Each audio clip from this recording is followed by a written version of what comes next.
তো বাচ্চারা, আমার নাম হচ্ছে ইবিকো আর আমি হলাম আজকে তোমাদের পরীক্ষার ইনভিজিলেটর।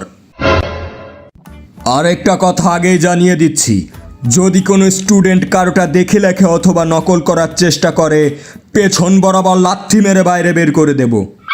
তো গাধার বাচ্চারা, আমার মুখের দিকে তাকিয়ে কি করছিস? লেখা স্টার্ট কর। আরে সারা বছর আমি অনলাইন ক্লাস করার পর এখন আমি অফলাইন এক্সামস কেমনে দিব? সারা বছর তো আমি হেনটাই দেখেই পার করে দিয়েছি। 1 মিনিট। আরে হিনাটা, তুমি তোমার ওইটা আমাকে একটু দেখাও না। তুমি কি সত্যিই আমার ওইটা দেখতে চাও? হ্যাঁ হিনাতা, একটু দেখাও, শুধুমাত্র 2 মিনিটের জন্য। কিন্তু মানে আমি এখন কেমনে দেখাবো? আমার তো এত মানুষের সামনে কাপড় খুলতে লজ্জা লাগছে। তুমি না হয় এক্সামের পর স্কুলের পেছনে ওই ছোপের কাছে আমার সাথে দেখা করো, ওইখানে আমি আমার সব দেখিয়ে দেব। আরে শালি, আমি বলছি অ্যান্সার শিট দেখানোর কথা। একদম শাহবাগী মাগিদের মতো চিন্তা ভাবনা তোর।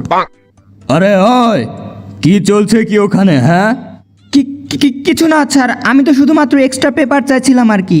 আরে শালার 9 লেজওয়ালা শেয়ালের বাচ্চা, খাতায় তো একটা অক্ষরও লেখিসনি, তাহলে এক্সট্রা পেপার দিয়ে কি করবি? চোখের পানি মুছবো কাঙ্কির পোলা।